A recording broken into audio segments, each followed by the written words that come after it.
berfirman, ya ayyuhallazina amanu udkhulu fisilmi kafah. Wahai orang-orang yang beriman, masuklah ke dalam Islam secara keseluruhan. Keseluruhan itu totalitas, dari urusan yang terkecil sampai yang terumit. Jadi yang pertama kita pahami, masa para nabi itu penuh dengan pelajaran politik.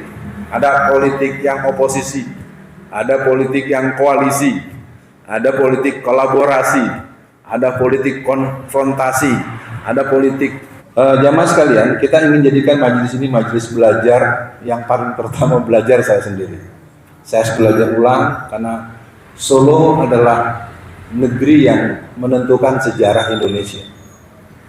Perlawanan kepada penguasaan bisnis ekonomi secara nasional di negeri ini oleh Cina itu dilawan dari Solo. Penggeraknya bernama Sudarno Hadi. Saya yakin kalau saya sebut nama Sudarno Hadi, banyak yang kalau Jakarta bilang celingak-celinguk. Ya. Mas Front pernah dengar Sudarno Hadi? Sudarno Hadi nama awal atau nama asli daripada Haji Samanhudi. Ya, jadi ini penting buat semua karena saya memang dipaksa tanda kutip dalam artian positif dan diajak bahwa hari ini kita akan belajar untuk membuat sejarah walaupun kita belum langsung jadi pelaku. Minimal kedatangan siapapun hari ini ke majelis ini mengerti bahwa umat Islam tidak akan pernah eksis kalau tidak mempunyai otoritas politik. Nah, ini penting. Nah, perbincangan ini mungkin akan sampai pada pertemuan-pertemuan berikut dan tentu saya harus berkonsultasi kepada para ulama-ulama, para sesepuh-sesepuh perjuangan umat Islam di Karesidenan Surakarta. Ya, jadi kalau membahas sejarah perjuangan di Jawa Tengah tidak menyebut Karesidenan Surakarta, berarti dia tidak mengerti bahwa memang kita berada di tempat perjuangan Islam yang sayangnya kok bisa 10 tahun wali kotanya agamanya Kristen. Itu pertanyaan serius gitu ya.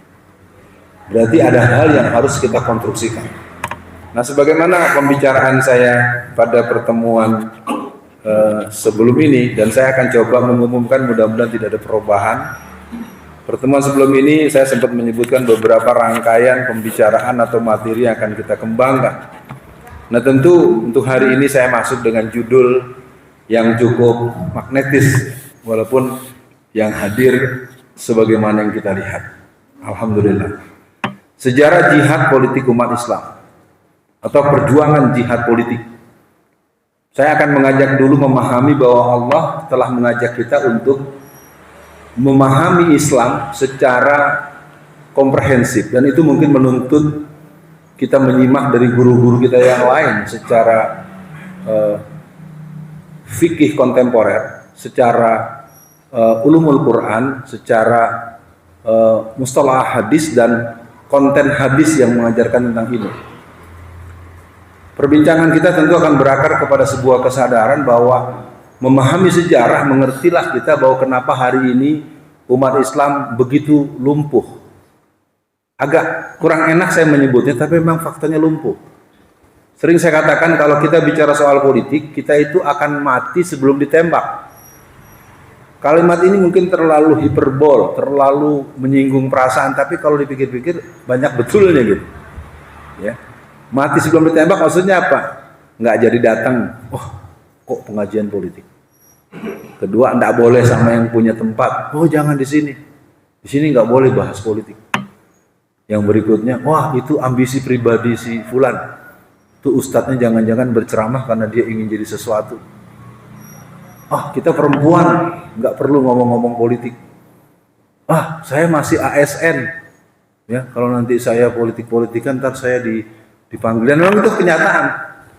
Musim-musim pemilu 2019, beberapa ASN atau PNS yang terang-terangan mendukung 02 itu ada yang dipindah jauh dan dia harus berangkat dari rumah itu 40 sampai 1 jam karena perjalanannya jauh, padahal dia tinggalnya di sebuah titik kota kabupaten tertentu, tugasnya itu 60 km.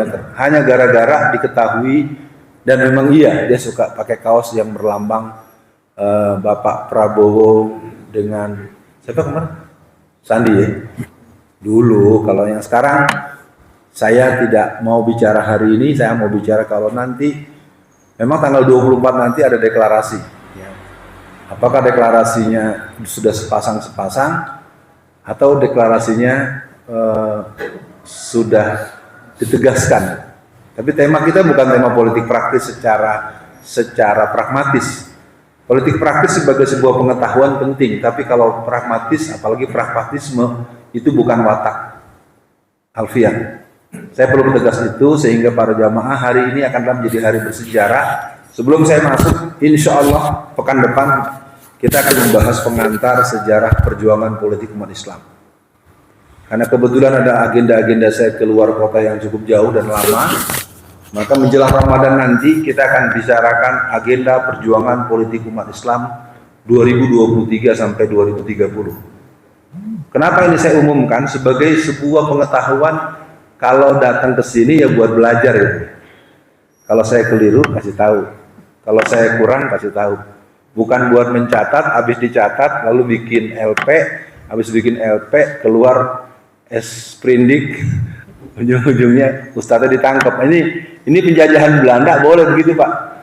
Kalau sekarang masih begitu, Belandanya udah kejauhan ya. Ibu-ibu yang keluar kelihatannya lebih dari 10 orang. Semoga ibu-ibu sehat semua, jadi solehat, dan nanti kesempatan lain kita ngaji politik.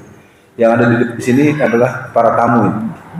Ya, ada Bu Marfuah, ada kawan-kawan. Jadi buat Prof ini yang ikut duduk menyimak pengajian, menurut hipotesis saya adalah jamaah muslimah yang punya visi politik. Yang di sini punya visi politik tapi perlu dibelai oleh suaminya. Ya, kalau malam-malam dibelai. Mama, oke, Umi besok ikut pengajian hari Jumat tanggal 17, kalau sekarang tanggal 10. Tanggal berapa sekarang? Betul ya, sorry. Berarti minggu depan kita bicara tentang sejarah perjuangan politik umat Islam. Mudah-mudahan kita bagi waktu antara penyampaian dan pertanyaan, atau kita balik. Kita bisa mulai juga dengan pertanyaan dulu baru jawaban. Ruangan ini ruang belajar bersama. Mungkin saya lebih bersifat sebagai dinamisator, sebagai orkestra belajar. Karena di sini ada para jamaah yang belum paham, di sini ada beberapa orang yang saya perkenalkan. Di situ ada Prof Haryono, guru besar kita, Prof Harsono, dan ada Mas Gufron, ketua takmir. Ya, kayak saya juga harus mengatakan beliau saya tidak mungkin kalau bisa bicara ini kalau tidak ada kebijakan politik beliau. Kalau kebijakan politiknya dicoret atau dibuat, wah nggak bisa. Jadi Mas Gufron harus tahu, antum termasuk pemain politik, mengizinkan saya bicara. Ya, Ustaz politik ini imam juga di sini. Bukan harusnya antum ya kalau nggak salah. Lupa saya, betul ya. Bendaharanya mana? Mana nih? Oh iya, memang ada tanda-tanda. Oh, yang di belakang Prof. Ini di belakang ini yang jidatnya agak lebar ini sahabat saya dan guru saya. Dia kalau bertanya sering pakai bahasa Inggris ya. Saya nanti jawabnya pakai bahasa Minang nanti. Baik ya. Dan pertemuan ini menjadi bagian kebersamaan kita yang sempat hadir.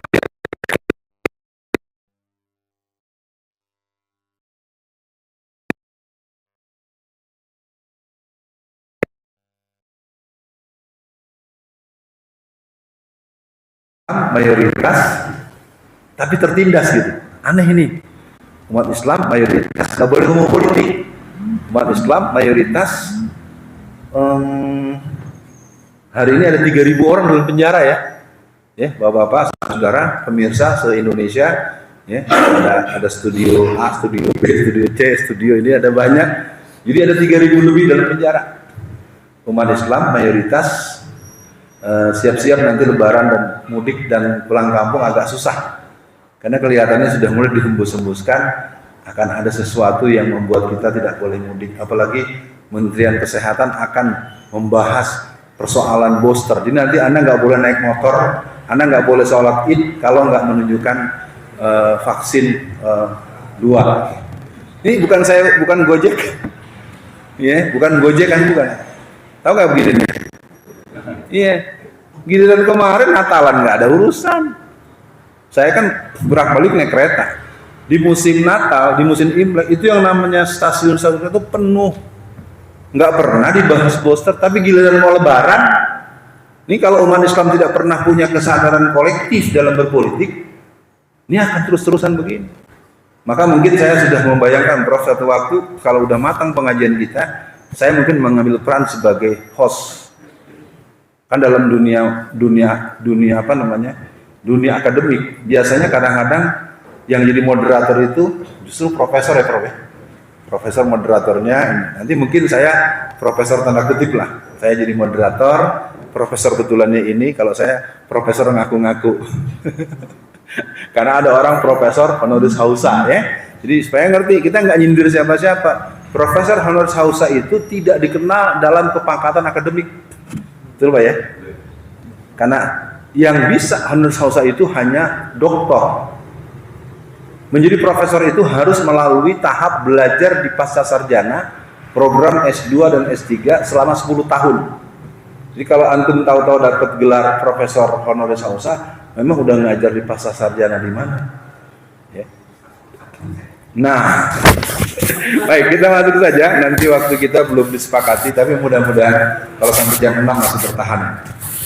Kita mengawali dulu bahwa berpolitik ini ternyata adalah perilaku para nabi dengan pola politik yang menarik. Ada nabi kita yang memimpin dengan format dia sebagai nabi dan sebagai penguasa yang juga dikenal sebagai raja, yaitu Nabi Sulaiman dan Nabi Daud alaihissalam. Saya belum sampai menjelaskan detail karena mungkin ada dua posisi. Yang pertama, pada aspek penguasaan mungkin nanti kita perlu mendatangkan narasumber khusus yang menerangkan bagaimana pola leadership Nabi Allah Sulaiman alaihissalam dan Daud alaihissalam. Tapi ada juga nabi yang bermain sebagai oposisi. Namanya Nabi Musa. Nabi Musa mengalami masa-masa genting karena memang sejak muda dia sudah menampakkan sikap yang heroik dan dia sempat memukul seorang Bani Israel sampai mati. Yang akhirnya dia dianggap berdosa. Ya, menurut perspektif hukum ya kriminal.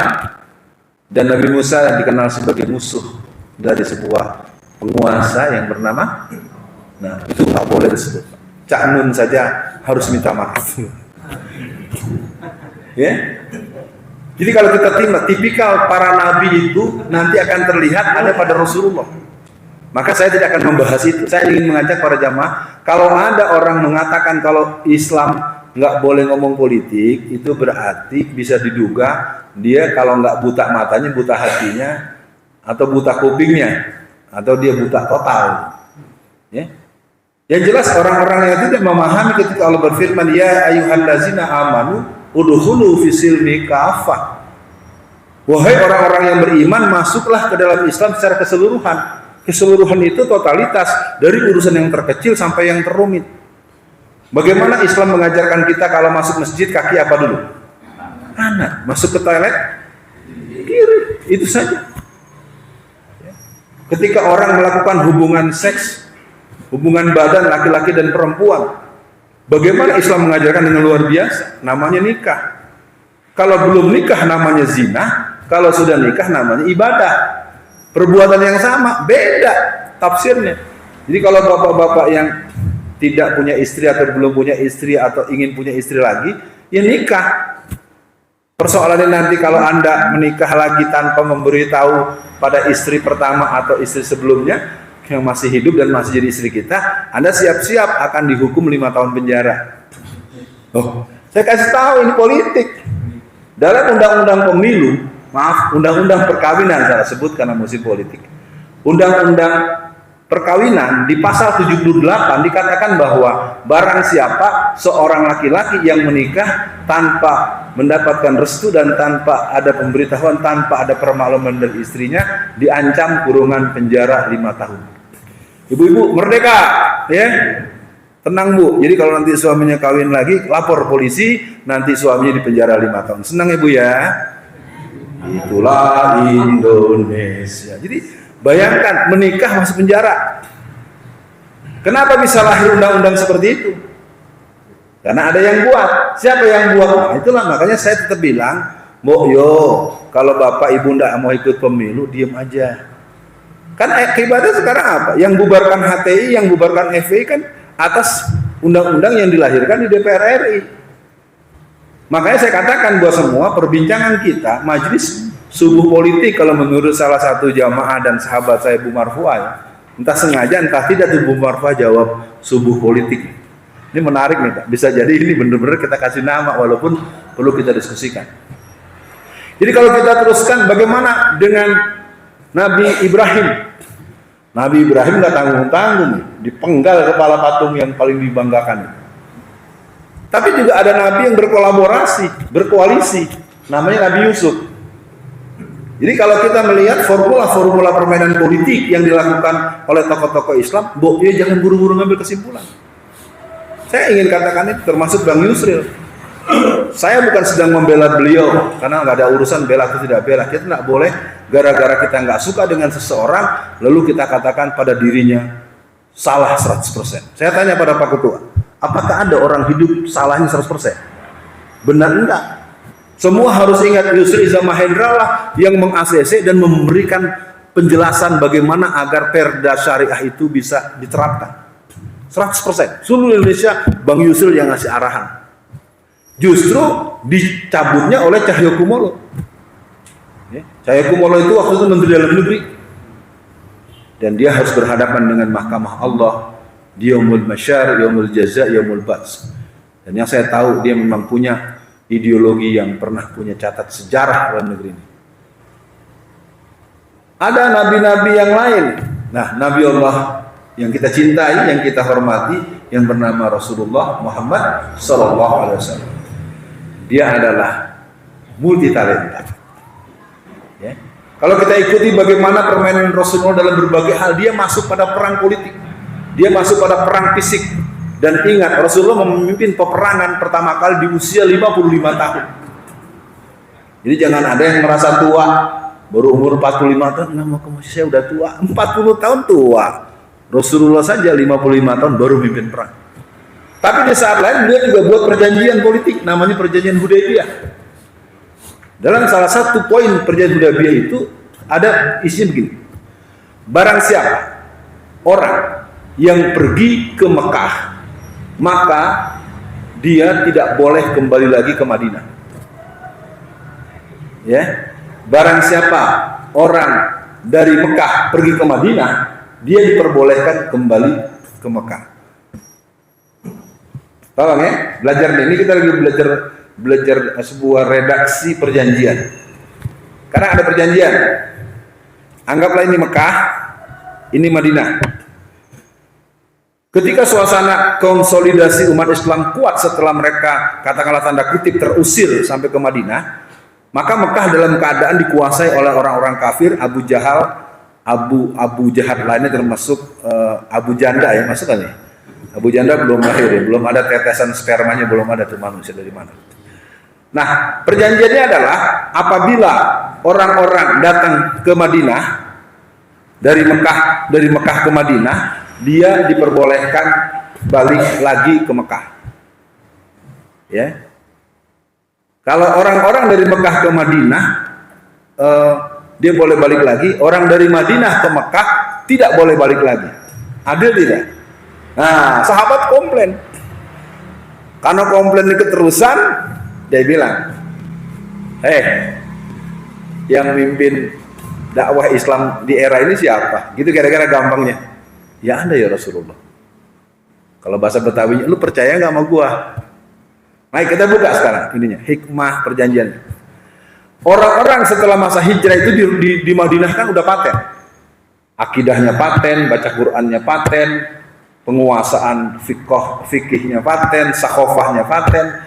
Sekarang dari Madinah pergi ke Mekah. Ya kan? Nggak boleh balik lagi. Jadi apa di dalam? Jadi guru, jadi dosen, jadi kan? Jadi dia punya kesempatan karena nggak boleh balik lagi, dia terus mengajarkan. Yang dari Makkah yang rata-rata masih setengah-setengah mungkin masih kafir, datang ke sini boleh balik lagi. Kira-kira secara taktik politik pendidikannya cakep nggak? Oh iya, itulah Rasulullah. Jadi kalau kita masuk nanti belajar dalam bagaimana dulu orang-orang tua kita dulu bermain, seperti Pancasila kita. Pancasila itu adalah sebuah perjalanan yang menarik dan saya sempat saya gojekin Ustadz Abu Bakar Basir. Udah berubah ya Pak Ustadz?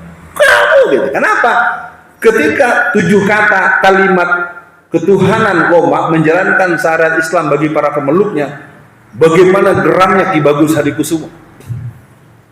Ini adalah sebuah kerja sistematik yang dimainkan oleh Soekarno. Soekarno melihat kalau umat Islam dipaksa menjalankan syariat Islam pasti tidak terima. Maka beliau menggunakan jasa Kasman Singodimedjo. Kasman Singodimedjo ini tokoh Masyumi dan dia adalah seorang militer. Ini menarik, jadi nanti kita bahas di pertemuan kita yang datang. Karena kalau sekarang kita bahas, waktu kita akan tertutup sampai tuntas. Jadi yang pertama kita pahami, masa para nabi itu penuh dengan pelajaran politik. Ada politik yang oposisi, ada politik yang koalisi, ada politik kolaborasi, ada politik konfrontasi, ada politik Nah ini penting. Ya, saya bisa bicara begini, terus terang, saya ini orang Sumatera Barat, saya orang Minangkabau, persisnya Danau Meninjau, resultante antara Natsir dengan Hamka. Saya ditakdirkan Allah ada di tanah Solo ini, terus terang jamaah saya katakan, saya diperintahkan tanda kutip untuk belajar kembali. Karena beberapa tokoh-tokoh sepuh di sini yang usia 70, 80, 90 tahun, saya sudah datangi semua. Dan mereka memberikan pesan, Saudara Alfian, Anda harus belajar lagi. Di sini tempat Anda membawa jarum dan benang. Nah, mudah-mudahan jamaah menangkap bahwa saya tidak dalam posisi sebagai orang pinter, enggak. Dan saya tidak memposisikan sebagai mengajari tuan-tuan dan puan-puan, itu tidak. Saya cuma mau ngasih tahu kalau Indonesia mau dibikin bagus, Indonesia mau dibikin jadi negara yang berkarakter dan berjiwa Islami, maka Solo harus kembali merancang peran-peran kesejarahannya. Mau nggak? Mau. Nah, kalau mau nanti yang punya kemampuan berikan feedback.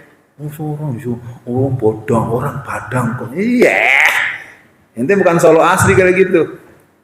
Solo itu tempat bom nuklir perjuangan umat dibangun.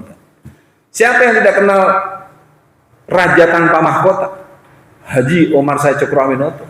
Tolong pelajari hubungan beliau dengan tanah Solo. Beliau adalah guru untuk orang yang namanya Marijan Kartosuwiryo. Sekar Maji Marijan Kartosuwiryo itu gurunya bernama Haji Omar Said Cokroaminoto. Siapa lagi? Soekarno yang dibangga-banggakan melebihi Rasulullah. Kan ada salah satu putri beliau yang sekarang sudah murtad yang pernah mengatakan, mana yang lebih hebat? Muhammad atau Soekarno? Ya. Rasulullah dibandingin sama orang hebat. Sekarang dibandingkan, mana yang lebih hebat? Nabi Muhammad dengan Jokowi. Wah, ini ntar kalau pendukung Jokowi keluar golok semua nih. Tak pateni si Muhammad itu. Karena Jokowi itu adalah manusia setengah dewa. Nggak ada yang bisa mengalahkan dia. Kan begitu. Jangankan mengalahkan, menyebut namanya pun banyak yang masuk penjara. Ya. Nah, sekarang kita masuk pada bagian kedua. Setelah kalau kita teruskan, kita akan banyak. Oh iya ya. Jadi kalau ada orang Islam nggak mau bicara politik, berarti dia nggak ngerti Islam. Apalagi dengan terang-terangan menolak khilafah. Emang lu bisa Islam kalau nggak ada kekhilafahan? Dia ngomong bukan orang sembarangan lagi. Astagfirullahaladzim. Ya Allah, jauhkan aku daripada makhlukmu yang yang paling bagus adalah menjadikan rujukan adalah PBB. PBB itu dalam kajian-kajian analisa politik, dalam intelijen politik, dia disebut dengan Perserikatan Bangsat-Bangsat. Ya. Kalau saudara-saudara mau mengerti, PBB itu dibentuk untuk mencengkram seluruh negara Islam. Kita bisa lihat bagaimana keberanian Soekarno yang sampai meminta agar kita berhenti dari PBB, keluar dari PBB. Lucu ya, kalau Anda baca sejarah itu Soekarno itu bagaimanapun dia punya pandangan-pandangan yang luar biasa. Tapi sorry ya, saya tidak mengidolakan beliau. Idola saya cuma satu, Muhammad Rasulullah SAW. Mengidolai manusia selain Rasulullah batal iman. Qala Rasulullah SAW, la yu'minu ahadukum hatta ahabba ilaihi wa waladihi wan nas ajma'in Tidaklah engkau dikatakan beriman kalau engkau tidak mencintai aku lebih dari segalanya. Nah sayangnya kan yang ada di hal ini kan isinya yang kongkong nih. Antum berapa umur? 25? Alah. 35 tua juga. Ini kalau udah begini nih kita nggak bisa ketemu nih teenager. Pengalaman kemarin saya hari apa? Hari Rabu, Prof. Saya ngisi. Ada sebuah masjid namanya Masjid Al-Ihsan. Saya dulu aktif di sana sejak remaja. Walaupun saya tidak berani maju ke depan, kalau ada saya jamaah juga jarang yang mau jadi imam. Waduh, ini kalau ada si Ali, saya di koalisinya bisa sampai 15 jam setengah nih. Ya sudahlah, karena nggak ada Ali, saya jadi imam. Ketika saya berceramah, saya mengingatkan kekhawatiran kita terhadap generasi muda. Saya bilang generasi milenial, dari generasi Z, generasi Y, generasi Z, generasi Alpha, ya. Ini kalau kita belajar tentang psikologi remaja dan anatomi remaja modern, dia punya satu persoalan. Remaja itu adalah ngasih tahu kalau Indonesia mau dibikin bagus, Indonesia mau dibikin jadi negara yang berkarakter dan berjiwa Islami, maka Solo harus kembali merancang peran-peran kesejarahannya. Mau nggak? Mau. Nah, kalau mau nanti yang punya kemampuan berikan feedback. Oh, Padang, orang Padang kok. Iya. Ente bukan Solo asli kayak gitu. Solo itu tempat bom nuklir perjuangan umat dibangun. Siapa yang tidak kenal Raja Tanpa Mahkota? Haji Omar Said Cokroaminoto. Tolong pelajari hubungan beliau dengan tanah Solo. Beliau adalah guru untuk orang yang namanya Marijan Kartosuwiryo. Sekar Maji Marijan Kartosuwiryo itu gurunya bernama Haji Omar Said Cokroaminoto. Siapa lagi? Soekarno yang dibangga-banggakan melebihi Rasulullah. Kan ada salah satu putri beliau yang sekarang sudah murtad yang pernah mengatakan, mana yang lebih hebat? Muhammad atau Soekarno? Ya. Rasulullah dibandingin sama orang hebat. Sekarang dibandingkan, mana yang lebih hebat? Nabi Muhammad dengan Jokowi. Wah, ini ntar kalau pendukung Jokowi keluar golok semua nih, tak pateni si Muhammad itu, karena Jokowi itu adalah manusia setengah dewa, nggak ada yang bisa mengalahkan dia, kan begitu. Jangankan mengalahkan, menyebut namanya pun banyak yang masuk penjara. Ya. Nah, sekarang kita masuk pada bagian kedua. Setelah kalau kita teruskan, kita akan banyak. Oh iya ya. Jadi kalau ada orang Islam nggak mau bicara politik, berarti dia nggak ngerti Islam. Apalagi dengan terang-terangan menolak khilafah. Emang lu bisa Islam kalau nggak ada kekhilafahan? Dia ngomong bukan orang sembarangan lagi. Astagfirullahaladzim. Ya Allah, jauhkan aku daripada makhlukmu yang yang paling bagus adalah menjadikan rujukan adalah PBB. PBB itu dalam kajian analisa politik, dalam intelijen politik, dia disebut dengan Perserikatan Bangsat-Bangsat. Ya. Kalau saudara-saudara mau mengerti, PBB itu dibentuk untuk mencengkram seluruh negara Islam. Kita bisa lihat bagaimana keberanian Soekarno yang sampai meminta agar kita berhenti dari PBB, keluar dari PBB. Lucu ya? Kalau Anda baca sejarah itu Soekarno itu bagaimanapun dia punya pandangan-pandangan yang luar biasa. Tapi sorry ya, saya tidak mengidolakan beliau. Idola saya cuma satu, Muhammad Rasulullah SAW. Mengidolai manusia selain Rasulullah batal iman. Qala Rasulullah SAW, la yu'minu ahadukum hatta ahabba ilaihi wa waladihi wan nas ajma'in. Tidaklah engkau dikatakan beriman kalau engkau tidak mencintai aku lebih dari segalanya. Nah sayangnya kan yang ada di hal ini kan isinya yang kongkong nih. Ini kalau udah begini nih kita nggak bisa ketemu nih teenager. Pengalaman kemarin saya hari apa? Hari Rabu, Prof. Saya ngisi. Ada sebuah masjid namanya Masjid Al-Ihsan. Saya dulu aktif di sana sejak remaja. Walaupun saya tidak berani maju ke depan, kalau ada saya jamaah juga jarang yang mau jadi imam. Waduh, ini kalau ada si Ali, saya di koalisinya bisa sampai 15 jam setengah nih. Ya sudahlah, karena nggak ada Ali, saya jadi imam.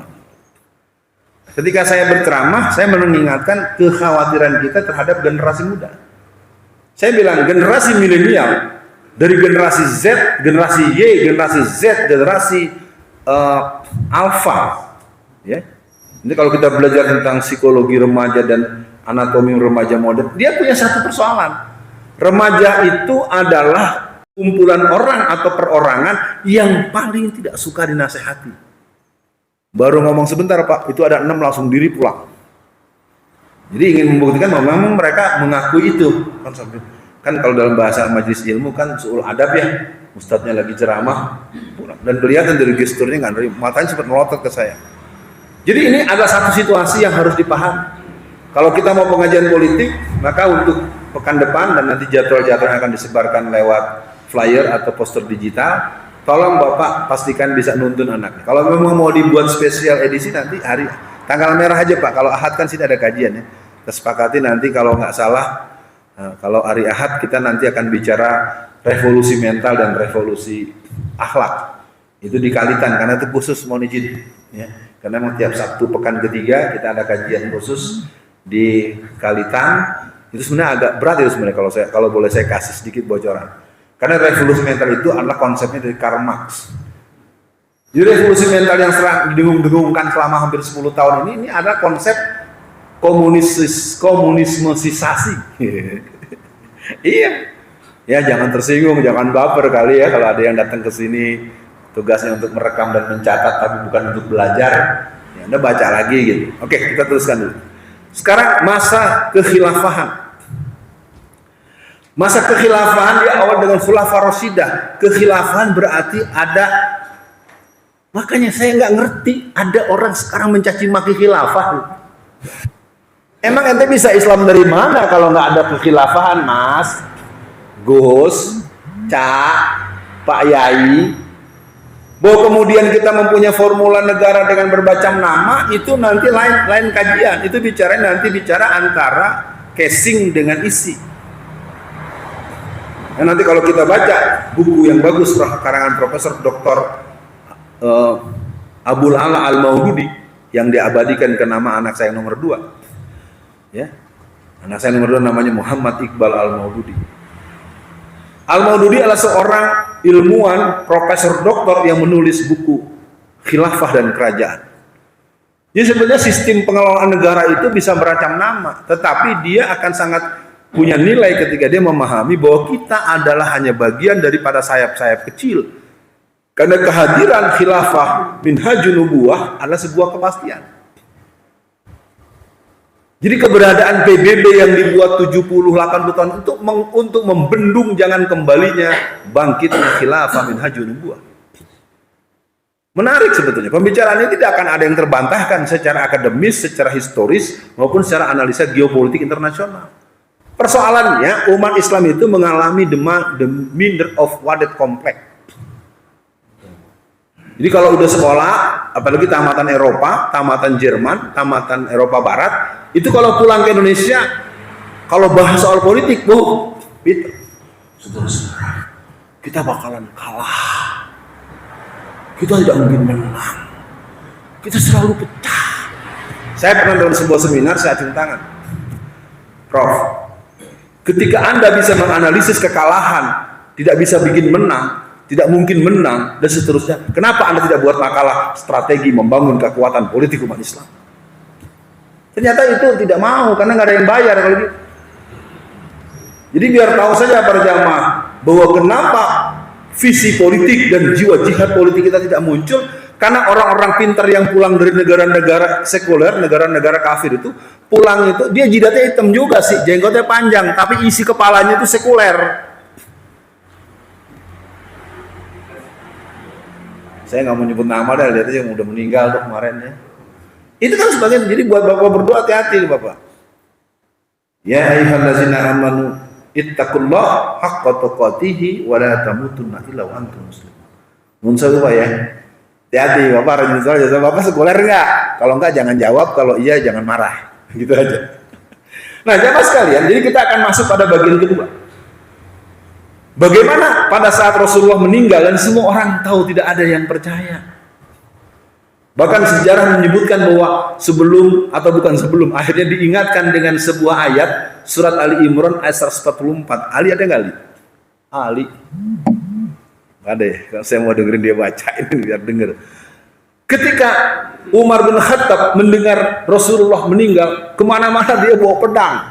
Bayangin jamaah, masyarakat sedang nangis, sedang berduka, ada orang bawa-bawa pedang. Sopo sing bilang Rasulullah sudah wafat, tak pateni. Waduh, orangnya mau nangis ini takut kan.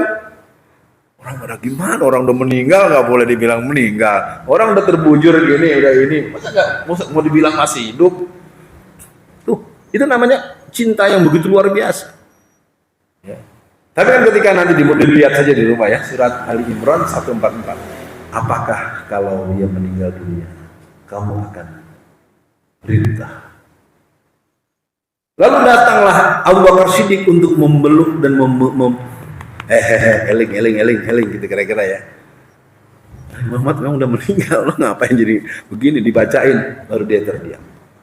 Apa yang ingin saya katakan, ternyata dalam ajaran Islam kalau ada orang meninggal pagi hari, katakanlah meninggal nih jam 6, mana ya Mas Zuhud, paling lambat dikubur kapan? Ya kalau bisa siang-siang, paling lambat nanti malam. Kalaupun dimaklumin mungkin nunggu karena pesawat belum, paling besok gitu kira-kira ya.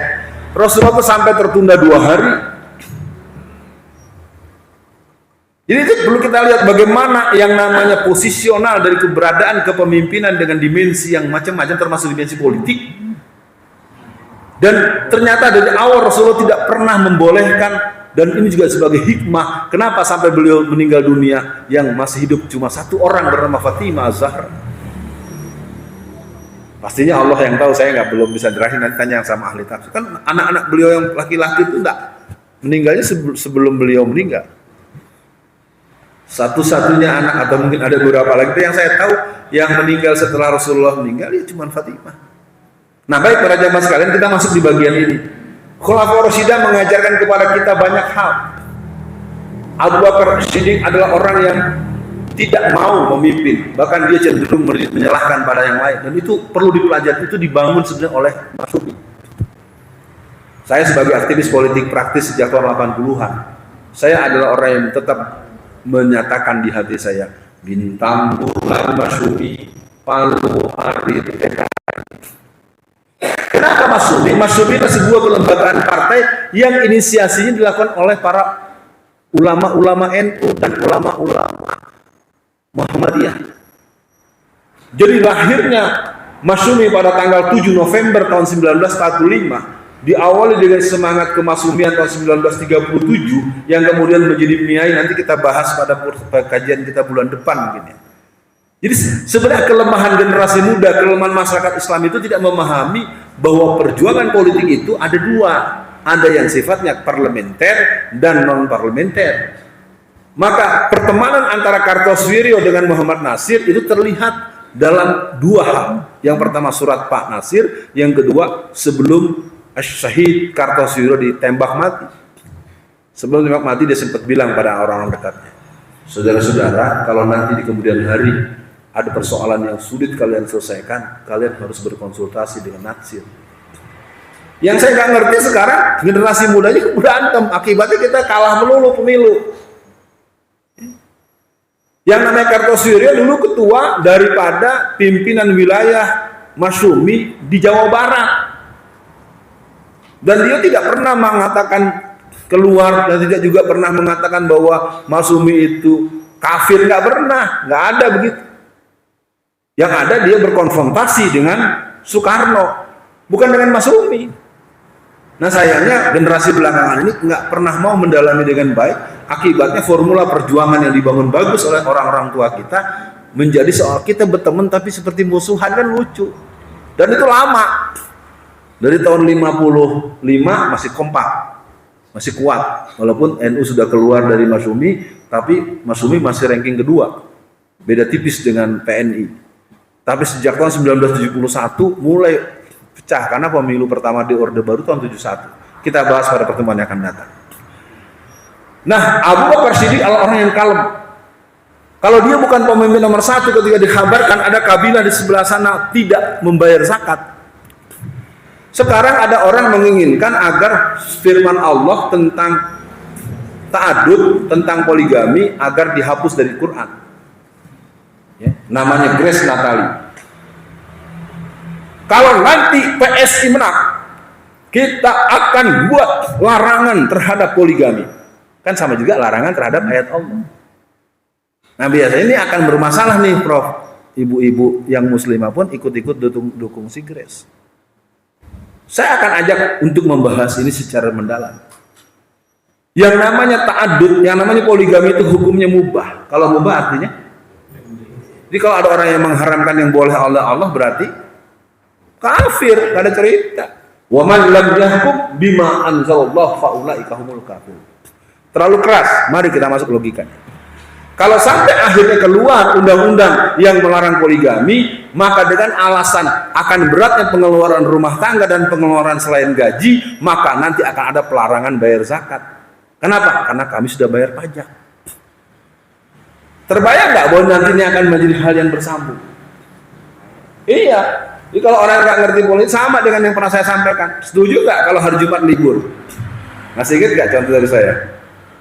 Ya, ada yang lupa kan? Saya yakin kalau di semacam referendum atau di polling pasti setuju libur hari Jumat. Tapi kalau Nur Merah paham ya, Pak Prof pasti belain saya. Menurut saya libur-libur di hari Jumat itu belum bisa dalam waktu singkat. Ringkas ya. Gerakan kristenisasi begitu kuat. Pertumbuhan gereja setiap tahun itu 466%. Sekarang saya tanya para jamaah, ada nggak orang gereja naruh kotak amal di jalan raya? Nggak ada. Pertumbuhan gerejanya bisa banyak. Sekarang Anda dengan gagahnya bilang, pokoknya hari Jumat libur, Sayyidul Ayyam. Saya sebagai orang yang juga menghayati Islam setuju libur. Tapi ketika Anda maksa sekarang, mereka akan ketawa. Dalam sistem kerja dimanapun, ketika 1-2 hari libur, maka hari ketiganya masuk.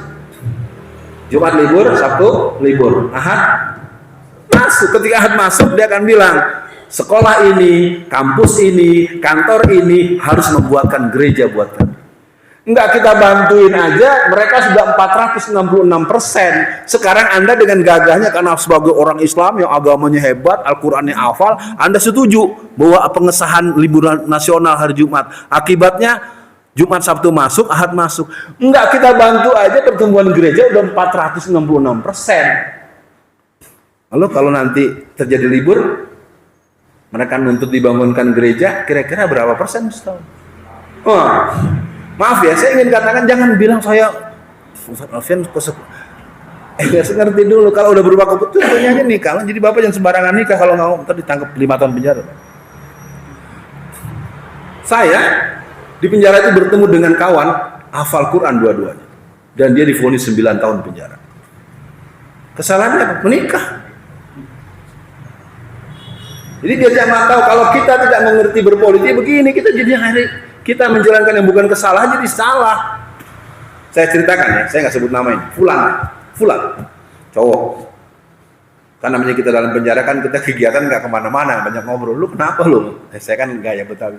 Mereka kenal saya, rata-rata pada kenal. Kalau yang anak-anak Ustadz pasti minimal kenal. Ustadz di sini Ustadz. Iya. Lu kenapa masuk penjara? Gara-gara nikah masuk penjara. Kan dalam undang-undang perkawinan, perempuan itu baru boleh menikah di usia 19 tahun. Jadi si Ustadz ini, fulan ini, kalau saya tidak melihatnya sebagai penjahat, kan masyarakat kan kalau orang masuk penjara, dibilang penjahat aja, nggak tahu persoalan. Karena dia menikah dengan seorang perempuan yang usianya ber-18 tahun 10 bulan. Boleh. Baik, Prof. Nikah orang-orang tua setuju aja. Dia bolehnya nggak terima, merasa ini melanggar hukum negara. Akhirnya si Ustadz dilaporkan ke polisi dan dibuatlah tuntutan berlapis. 1, melanggar undang-undang perkawinan.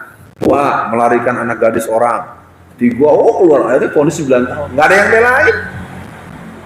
Karena untuk bisa keluar dari jerat-jerat untuk kasus-kasus pidana umum yang tidak mencuat keluar, itu bicara ini.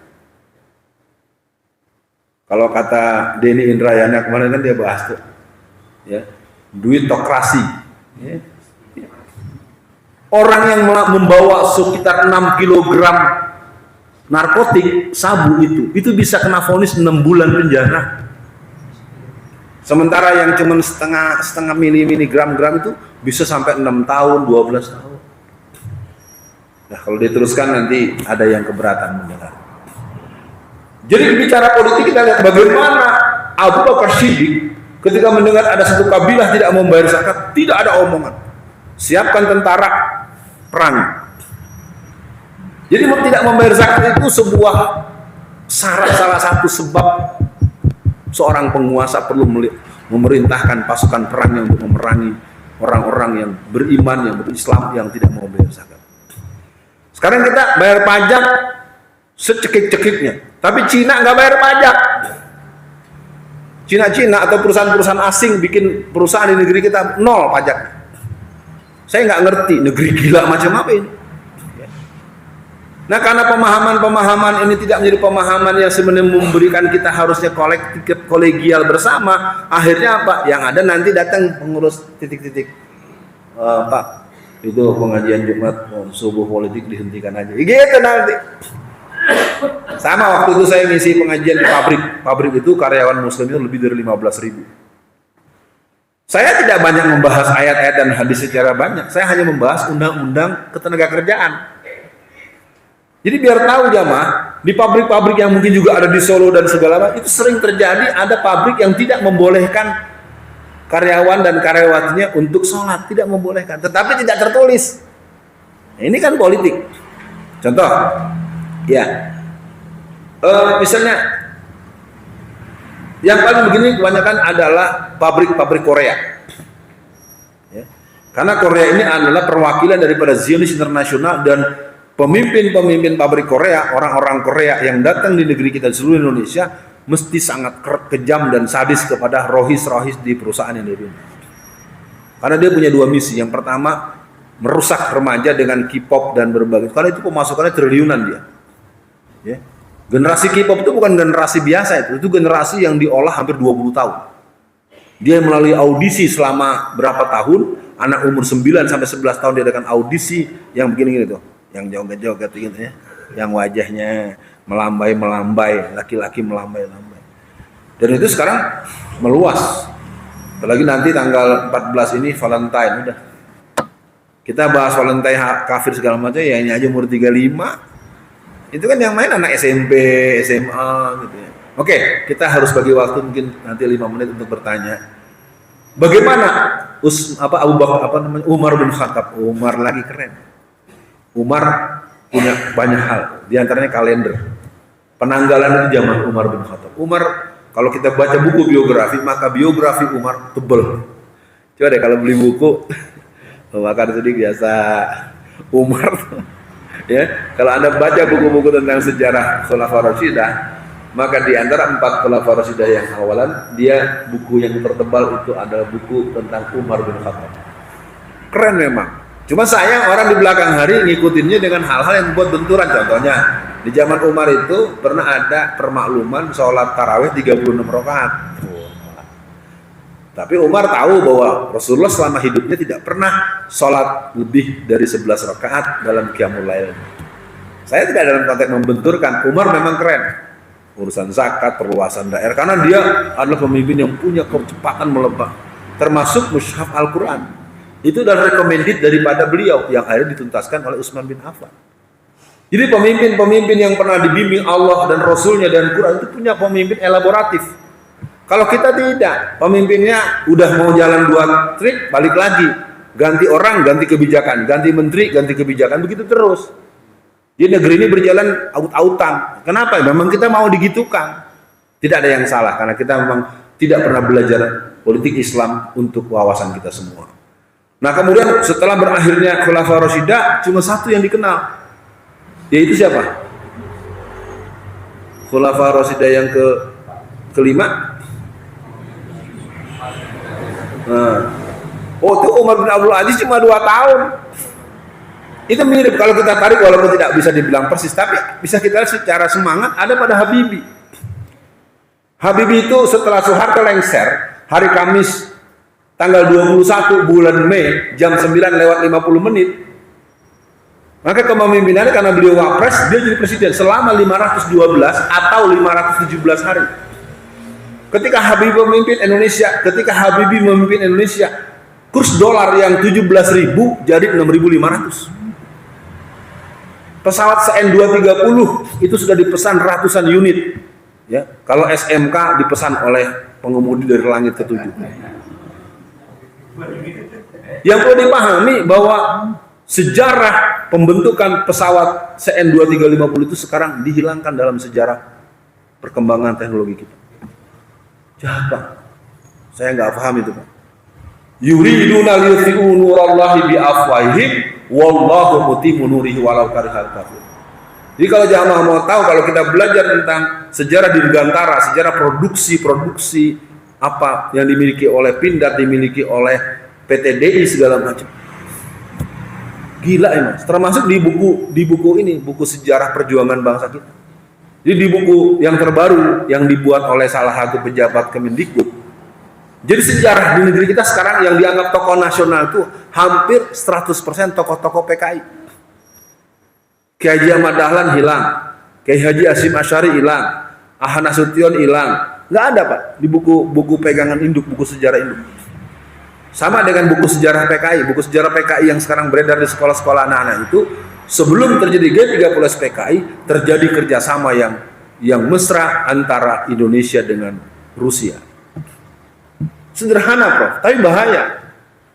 Kita kan tahu sebelum G30 PKI, Indonesia itu dikenal punya poros Jakarta-Beijing, Jakarta-Peking. Makanya ada anjing Peking, Haji Peking, si Subandrio kan dikenal Haji Peking. Jamaah paham kalimat saya. Kalau orang sekarang yang nggak tahu sejarah gerakan PKI, lalu tertulis di buku bahwa sebelum G30 PKI, Indonesia bermesraan dengan pemerintah Rusia. Tertulis Pak di buku. Saya kaget waktu itu, saya ada kunjungan ke Jawa Barat, ada kumpul-kumpul sekitar 40-50 orang, ada seorang guru sejarah dari perguruan Muhammadiyah. Saya bilang, Bapak itu jangan dianggap salah tulis, memang dibuat begitu. Sehingga nanti antum punya cucu, lalu cucu antum lagi ngobrol atau lagi ngapalin depan antum. Maunya dipanggil siapa? Yang Agung. Ya, kakek engkong. Ya pokoknya terserah lah. Yang Agung. Dulu ada sejarah PKI ya. Ada PKI tahun 65. Bagaimana, Kong? Dulu gini. Indonesia, engkong goblok, engkong tolol. Nih di buku nih, tuh. Sebelum terjadi gerakan 30S tidak pakai PKI ya, maka terjadilah kolaborasi yang mesra antara Indonesia dengan Rusia. Silakan buka buku sejarah anak kita hari. Jadi kerja politik itu banyak membuat rombakan-rombakan. Dan kalau kita tidak mampu membuat gerakan-gerakan politik yang bisa merebut kekuasaan, ya sudah. Maka tinggal pilih. Maka teman-teman kita yang sedang ada, seperti Bang Yusril, jangan suuzon dulu. Saya kasih tahu. Saya nggak cocok, saya nggak dukung dia Pak, jangan salah paham. Tapi kita jangan pernah menyimpulkan orang yang masih kuat sholatnya, masih tetap syahadat. Karena Yusril nggak pernah nyela siapapun dia. Coba dengerin omongan dia. Ya, saya bukan sedang bangga-banggain. Kita harus melihat permainan politik memang permainan bervariasi. Nabi aja bervariasi kok. Ya, tapi Yusuf kan jadi menteri keuangan, kan waktu itu belum berkuasa dia. Rezimnya masih rezim yang ada. Musa konfrontasi dia, nggak pernah berhenti. Sampai akhirnya dia harus melarikan diri dan Allah kasih tongkat untuk membelah laut. Ya, artinya pilihan-pilihan peran dalam perjuangan Islam yang include di dalamnya perjuangan politik, dia jangan dilihat sebagai sebuah salah cara yang keliru. Sayangnya, ini hari kerja, sudah jam 6:05, sebelum saya tutup, boleh memfeedback, boleh bertanya, boleh mengkoreksi, yang jelas catat saya saudara Anda. Mana mic satu lagi? Silakan, siapa yang mau, biasanya profesor nih. Prof mau duluan atau belakangan? Kalau nggak ada, mana mic-nya tadi kasih ke abang. Saya lupa nama antum kan? Ustaz Yusuf, dia pakai pola Nabi Yusuf. Jadi jamaah sekalian, insya Allah kalau saya sedang ada di Solo atau sudah di agenda NIR, subuh, Jumat atau nanti waktu yang disepakati, supaya kita kumpulnya jangan ada yang nggak enak. Tadi beberapa ibu izin, saya pikir mungkin udah jam kita. Silakan Pak Yusuf, jangan lama-lama ya. Anda bertanya bukan ceramah. Salam. Jadi saya ini Fadal. Jadi ini ada salah seorang pengusaha yang itu sudah wafat, Bob Sadi. Iya. Jadi ada sequence of theory, start from one step ahead. Terjemahin. Semuanya belum semuanya paham. Jadi maksudnya gini, sebuah perjalanan ribuan yang kita kerjakan, itu kita mulai dari satu langkah. Nah, ini saya mulai dari Ibda Nafsir. Kalau dalam pandangan saya, masalahnya sudah tidak ada lagi yang bisa dikontrol kita, kecuali hanya pemilik langit dan sekitarnya. Nah, saya setiap kemana pergi itu tidak pernah selalu saya minta tolong, Mas tolong istighfar dan doakan ini, tolong istighfar doakan ini. Kemana-mana saya minta tolong itu, tidak bisa. Kita tidak bisa. Hanya pada Allah. Jadi, Alif. Terus kalau ini kesempatan pada jamaah ini yang masih punya akar pikiran, termasuk ada yang diprofesi sebagai intel, ada yang intel demi Allah, anda di akhirat harus siap mempertanggungjawabkan sikap-sikap dan kerja-kerja. Kalau istighfar, mohon istighfar doa. Nah, kalau Pak ini jadi kebiasaan siapapun kita istighfar. Karena hanya Allah yang bisa menunjukkan Fir'aun di laut. Dan sekarang lautan merah, bendera merah di mana-mana. Tinggal kita menunggu Nabi Musa. Itu Prof, Yang Prof itu bukan gua. Kalau saya mah, ya Alfian aja kali ya. Kalau mau dibantu ya Uat aja Uat biar jadi branding ya. Ya Prof ya. Jadi panggilnya Uat aja biar jadi ini. Kalau nyebut Uat ya berarti orang ini gitu kan. Karena ada juga Ustadz Ansari Taslim, Ustadz Ahmad Tanjung, jangan Alfian Tanjung nih, cukup itu. Silakan Pak. Terakhir ya. Sebentar Pak, sabar Pak, ambil mic-nya dulu. Ntar saya jawab ya Mas, kalian ya. Terima kasih. Memang benar apa kata kita harus berpolitik. Kenyataannya sekarang ini pemerintah sudah mengenai pelanggaran HAM khususnya itu bahwa PKI itu korban, ini yang menjadi masalah. Kalau PKI itu dikatakan korban, berarti penindasan itu adalah umat Islam dan tentara. Nah ini lama-lama nanti kita bisa dipojokkan ke sana Pak. Hanya itu. Terima kasih. Wassalamualaikum warahmatullahi wabarakatuh. Yang pertama dari Mas Yusuf, itu Pak pesan Pak? Pak Zainal ya. Oh Mas Yusuf, saya ingat betul ya, ada salah satu sejarawan Muslim kita yang muda, mungkin lebih muda dari saya sedikit, Ustadz Budi Asari. Dia sangat mengajak kepada kita, jangan pernah ragu yang pernah digunakan oleh Allah dan Rasul dan Khulafa Rasyidah dan pendahulu kita bukan hal yang tidak bisa diulang hari ini. Bagaimana ketika kami bersama di sini ada Mas Zuhud, ada Ali, ada Bu Marfuah di belakang. Kenapa kita berani menggelar subuh gabungan remaja? Oh nggak mungkin, bisa 1.000 kok, bisa 7.500. Kita nanti rencanakan 1 juta remaja se-Jawa Tengah. Karena dalam hadis qudsi, aku tergantung sangka-sangka hamba. Ya karena kita tidak pernah menyiapkan wali kota Solo yang bervisi Islam, salah sendiri. Ente kan bereaksinya kalau udah mepet, udah mau pengumuman baru nyalon, akhirnya berantem, nggak jadi. Yang satu ngambek, mundur, yang satu KTP-nya kurang, yang satu begitu terus. Kenapa kita berbuatnya tidak dengan strategi perjuangan politik? Nah, kalau yang disampaikan oleh Mas ini penting kita pegang. Kenapa? Ada persoalan yang telah hilang di hati kita, rasa takut. Kita tuh mati sebelum ditembak. Saya di rumah saya di Tangerang itu saya pasang bendera La ilaha illallah dan merah putih. Udah lebih dari 10 tahun. Setiap yang datang saya tanya, saya melanggar pasal berapa Pak? Kalau Anda paksa ini saya lepas, saya melanggar undang-undang yang mana? Baru pada pergi semua, karena di Tangerang. Tangerang kan saya dikenal sejak 40 tahun yang lalu. Kalau di sini mungkin rumah saya diserbu. Itu tadi dengan lautan merah. Jadi artinya ajakan Mas Yusuf, mari semua jangan pernah cabut dulu rasa takut dari hati kita.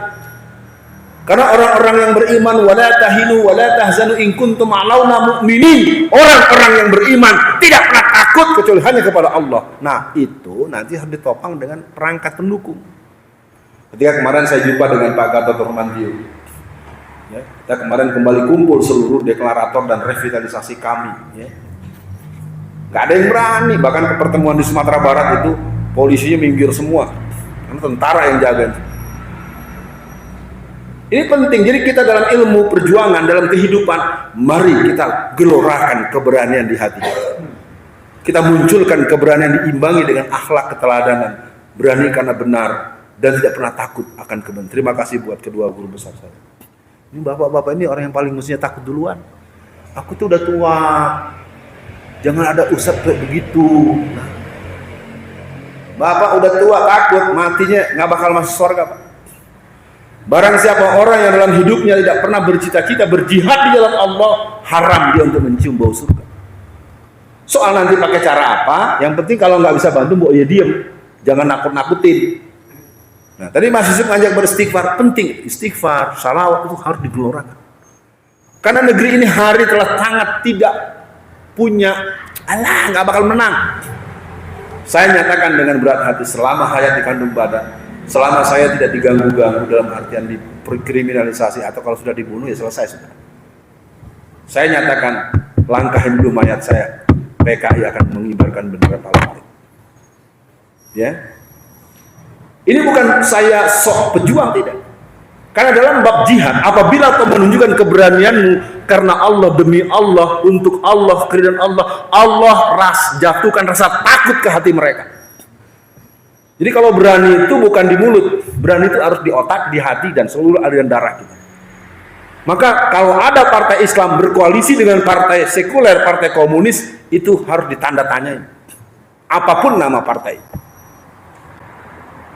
Kan kita nggak ada larangan berpartai Islam. Udah buat, maka partai Islam cuma ada 6. Saya tegaskan, kalau mau berjuang di politik Islam, ada 6 cuma. PKS, P3, PBB, Partai Umat, Partai Masyumi, dan Partai Dakwah. Yang lain harus buat perjanjian hitam di atas putih. Kan ada yang disebut dengan partai berbasis Islam. Karena partai berbasis Islam ini, kalau nanti satu waktu ada kebijakan yang berujung pada penetapan hukum Islam, patut diduga mereka yang paling tidak bersedia. Ya kan? Karena kan dia ada Alvin Lee, ada siapa kan, partai-partai berbasis Islam itu kan pengurusnya ada yang Kristen, ada yang Hindu, ada yang Buddha. Logikanya kalau nanti orang itu agamanya lain lalu dia ada di partai kita, kemudian kita akan menetapkan di ujung puncak perjuangan, kira-kira dia interupsi nggak? Interupsi. Jadi jangan tersinggung partai yang tidak saya sebut. Saya tidak dalam konteks benci. Perjuangan Islam itu saya udah bilang, amal Islam itu cuma 3. Niatnya benar, caranya benar, tujuannya benar. Niatnya Islam, caranya Islam, tujuannya Islam, selesai. Gak usah diperdebatan. Emang salah di mana? Gak ada larangan kok dari undang-undang. Yang ada larangan soal PKI. Larangan PKI hari dianggap, larangan tentang PKI hari ini dianggap sudah tidak ada. Pernyataan permohonan maaf membatalkan semua perangkat hukum dan semua kerangka hukum, semua delik hukum, semua hukum legal tentang bahaya PKI sudah tidak berlaku lagi. Tunggu hari-hari di mana nanti masjid ini dibakar. Dengan ada rencana membuatkan impres, ya, saya ngobrol dengan Pak Gatot Nurmantio, oh itu Pak Gatot sampai. Saya tidak akan bicara soal pencalonan. Saya tidak berpikir tentang jadi presiden wapres. Saya berpikir untuk melawan kebangkitan PKI. Karena memang PKI sekarang tinggal siap membakar Nurmira, membunuh bapak, membunuh saya. Mereka udah dapat legacy, udah dapat legal. Dengan ada permohonan maaf, sekarang saya praktekkan, Pak, maafkan saya. Orang-orang yang lihat yang salah siapa? Yang minta maaf. Kalau orang yang pernah dianggap berbuat salah kemudian ada ketentuan hukum tentang kesalahan dia, ketika saya minta maaf berarti yang salah adalah saya. Maka delik hukum, perangkat hukum, keputusan hukum yang berlaku buat yang dianggap salah setelah hapus demi hukum. Jadi jangan lagi bicara tap MPRS, jangan lagi bicara Undang-Undang Nomor 27 tahun 19. Udah tidak berlaku, ada tapi dianggap nggak ada. Kenapa Kongres PKI bisa sampai yang ke-12? Kongres PKI yang terakhir tahun 1967 di Blitar Selatan. Nanti soal PKI kita bahas di lain waktu, karena ini bagiannya khusus nanti perjuangan umat Islam dan rivalitas melawan komunisme baik PKI maupun Sekutunya PKC terlalu berat Pak, memang ada, dia punya skemanya menggempur kita dengan persenjataan yang tinggi. Itu nanti kalau perlu nanti Pak Gatot Nurmantio kita hadirkan ke sini, boleh nggak? Ya, tapi lu pengamanannya harus berlapis nih. Nah, harusnya kita bahas hari ini adalah bagaimana perjuangan umat Islam di abad ke-20, bagaimana abad 21 fenomena Afghanistan dan Turki. Nah, belum kesampaian, kita tidak paksakan hari ini karena nanti atau sekarang kita sepakati deh. Untuk kajian kita pekan depan, kita akan mulai selesai sholat sampai jam berapa? Sampai jam 6 atau sampai jam 7? Jam 6, berarti lewat-lewat dikit kita maklum. Jam 6 ya, udah ya, komitmen ya. Yang kedua, saya tidak ngerti secara mendalam, tetapi seingat saya, kalau kajian itu sedang berlangsung, Anda jangan mengerjakan sholat sunnah dulu. Karena kajian keilmuan, saya bukan menyalahkan, saya hanya memberikan inspirasi, karena pernah terjadi. Selesai sebuah sholat, aktivitas sholat, yang ada ba'diyahnya, orang-orang nggak lihat Rasulullah. Kok Rasulullah nggak kelihatan sholat nih? Tahu-tahu dia lagi duduk di lingkaran orang-orang di majlis ilmu. Tanya, ya Rasulullah, apa Anda nggak sholat sunnah? Hadir di majlis ilmu lebih utama dari 100.000 atau sekian ribu rakaat. Nah, silakan nanti ditanyakan dalilnya. Karena saya pikir ini penting, jangan sampai saya tidak ngerti sok nyalahin, Anda merasa beramal tapi terus ngerjain. Karena ada juga yang begitu. Contohnya apa? Tahiyatul lapangan. Ya. Karena kalau udah sholat itu kan karena kebiasaan tahiyatul masjid, main sholat nggak ada tahiyatul lapangan. Ini saya kasih tahu aja, bukan saya tidak ahli di fikih, saya yang kasih tahu. Jadi bapak-bapak ibu, kalau sedang pengajian politik begini, kalau menurut saya ikutin sampai utuh. Nah kalau memang kita sepakat sampai jam 6 ya udah sampai di sini. Kalau saya berpikir mestinya kita berani untuk kajian politik, kita berani maksimal 6:30 paling jam, tapi udah jangan, ini hari kerja. Gitu loh Prof ya. Saya akan temui antum berdua untuk gimana teknisnya. Karena pekan depan kita akan bicara pengantar sejarah perjuangan politik umat Islam. Silakan para petugas-petugas dari kepolisian, dari mana datang duduk baik-baik. Ya. Mudah-mudahan nanti Anda akan kita fungsikan sebagaimana Nabi Yusuf atau Anda berfungsi sebagaimana Nu'aimis. Banyak pelan yang bisa dimainkan. Mari kita berdoa. Semoga pagi ini hati kita cenderung pada kebenaran dan siap berjihad di jalan Allah. A'udzubillahi minasyaitonirrajim. Bismillahirrahmanirrahim. Asyhadu an la ilaha illallah wa asyhadu anna Muhammadan abduhu wa rasuluh. Allahumma sholli ala Muhammad wa ala ali Muhammad. Allahumma ya Allah, sesungguhnya ada sebuah majelis yang bernama PP, Pengajian Politik Islam, yang dipelopori oleh Kiai Haji Ahmad Khalil Ridwan. Itu sudah berlangsung sampai hari ini di Masjid Al-Azhar Jakarta Selatan. Pengajian politik adalah sebuah majelis yang hampir sepi pengunjung. Hampir banyak orang sinis, maka kami memulai Masjid Nurul Mirah ini ya Allah. Hari ini sambungan dari pembicaraan kami selama ini. Semoga masjid ini menjadi masjid yang diberkahi oleh Engkau ya Allah Rabbul Alamin. Berikanlah kesehatan buat para sesepuh kami, Prof Haryono, Prof Harsono dan kawan-kawan, Mas Gufron dan pengurus takmir DKM, Mas Ali, Mas Zuhud, dan semua jamaah termasuk Mas Yusuf yang selalu hadir dalam kajian ini. Allahumma ya Allah ya Rabbul Alamin, negeri ini memang negeri yang sudah berantakan. Negeri ini dikelola dengan cara ugal-ugalan. Negeri ini dijalankan dengan kemauan para yang punya mau, sehingga orang tak mengerti lagi. Manakah mungkin polisi aktif bisa menjadi jaksa dalam sebuah persidangan yang sedang berlangsung? Mana masuk akal seorang dari instansi tertentu yang masih dinas bisa memimpin instansi lain untuk produksi tertentu yang menghasilkan sesuatu. Kami malu ya Allah dengan negeri ini yang telah berantakan karena pemberani, ilmuwan, dan orang-orang yang mengetahui keadaannya sesungguhnya memilih untuk diam, bersembunyi di balik atas nama kebijaksanaan, bersembunyi di balik atas nama budaya, bersembunyi di balik atas nama sikap-sikap yang sebenarnya adalah penampakan di luar kepengecutan yang ada bersemayam di hati mereka. Ya Allah, kalaulah takut itu merupakan penyakit yang ada di hati kami, cabutlah rasa takut itu ya Allah. Jadikan kami pemberani bagaimana Tariq bin Ziyad, bagaimana Bilal bin Rabah, bagaikan Sumayyah. Ya Allah yang Maha Rahman, hari ini kita bukan kekurangan orang pintar. Negeri ini bukan kekurangan orang kaya. Kami kekurangan orang yang berani memegang kuat-kuat ikrar. Inna salat wa nusuki wa mahyaya wa mamati lillahi rabbil alamin. Generasi kami dalam bahaya ya Allah. Gerakan-gerakan penyebaran makanan haram, ratusan outlet bertebar tanpa ada yang bisa menyoal.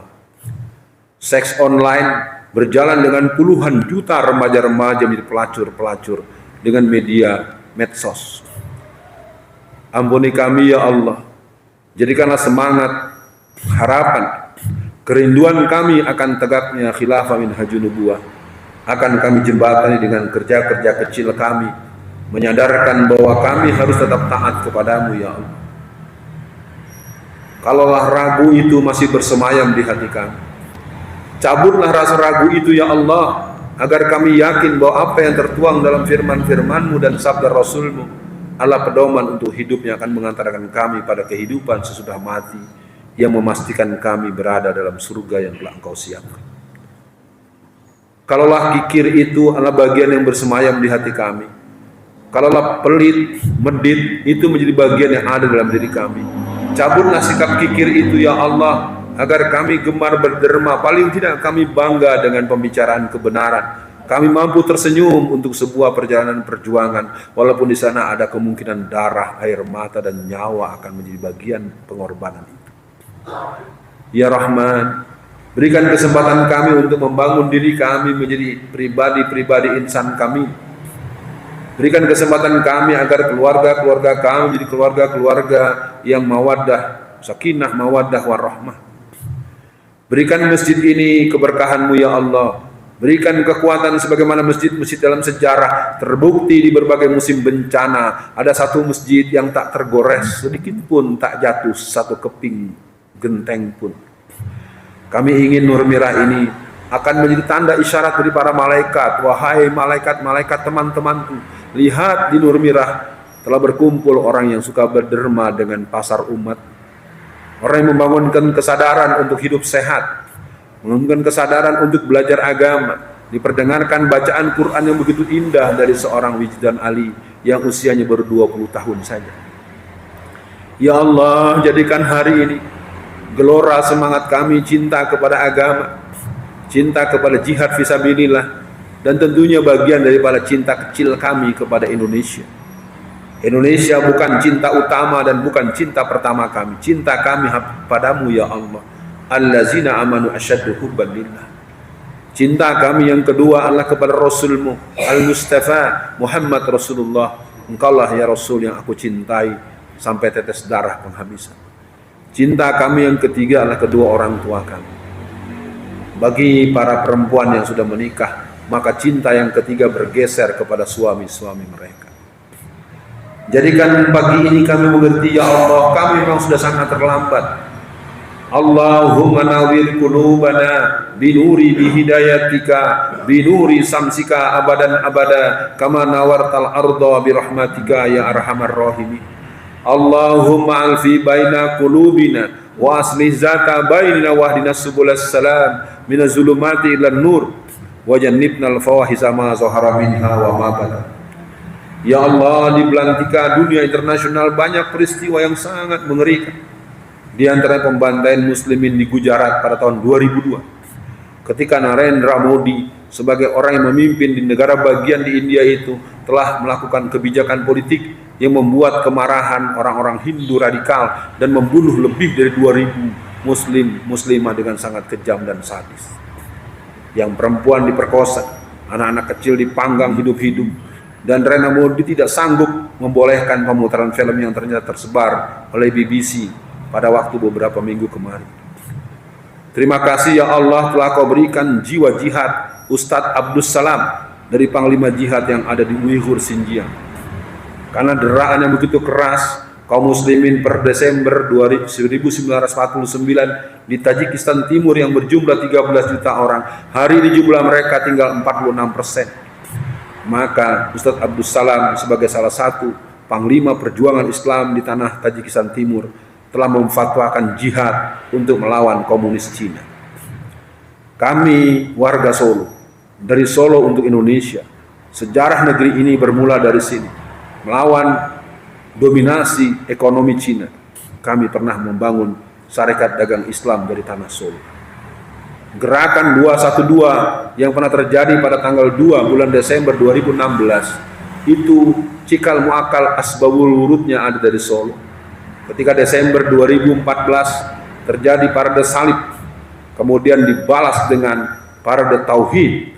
Parade tauhid bersambung dengan inisiasi Ustadz Haikal Hasan, Ustadz Edi Mulyadi, dan hamba Allah Alfian Tanjung yang ikut menginisiasi 16 Agustus 2016 kita selenggarakan, 2015 diselenggarakan yang namanya Parade Tauhid Indonesia. Kami meminjam bendera tauhid, kami meminjam baliho tauhid sepanjang 3 km dari Solo ini ya Allah. Solo adalah tanda Islam itu akan hancur atau akan berjaya. Jadikan majelis ini bagian kecil dari inisiatif itu ya Allah. Karena perjuangan politik umat Islam memang berat dalam posisi-posisi di mana mustahil dalam hitungan logika rahyu orang-orang yang tidak bertauhid. Rabbi a'inni wa la tu'in alayya wansurni wa la tansur alayya wamkurli wa la tamkur alayya wahdini hudali wansurni ala man bagha alayya Rabbi ja'alni laka zakkara laka rahaba laka mitwa'a laka mukhbita ilaika awaham muniba. Ya Allah, tolonglah kami, jangan kau tolong orang yang akan mencelakai kami, lindungilah kami ya Allah. Jadikan pertemuan hari ini Sayyidul Ayyam di bulan Ramadan. Dalam hitungan waktu dekat kami berjumpa dengan bulan Ramadan nanti. Jadikan kami di hari Jumat ini mengingat jadwal subuh politik yang akan menjadi bagian kami belajar. Berikan hidayah semua di ruangan ya Allah tanpa kecuali, hatta dia petugas yang bertugas untuk merekam dan membuat laporan buat atasan. Berikan hidayah itu ya Allah agar mereka bagian daripada penjaga keutuhan NKRI dan menyelamatkan negeri ini daripada invasi kelompok Bintang Merah Palu Arit maupun kelompok Bintang David yang sudah berjaga-jaga di sebelah kanan sana. Rabbana atina fid dunya hasanah wa fil akhirati hasanah wa qina azabannar. Amin ya rabbal alamin. Sampai jumpa Jumat yang akan datang. Insyaallah nanti akan tetap diberikan. Jadi cirinya mungkin saya kasih tahu, kita sedang akan menyebarkan flyer berupa poster digital. Nanti ada tandanya, ada tulisan uatnya di sana, ada kata Taruna Muslim untuk logo Nur Miranya. Gimana, bisa ya? Boleh Prof ya? Nanti soal konten kita diskusi lagi. Mohon maaf kalau yang kurang berkenan, kita berjumpa pekan depan untuk subuh politik kita. Tidak ada penganan, tidak ada minuman, tidak ada yang membuat Anda kenyang, tapi nanti makanan di rumah masing-masing. Kalau ada warung-warung belanja dan makanlah, bayar sendiri-sendiri. Assalamualaikum warahmatullahi wabarakatuh.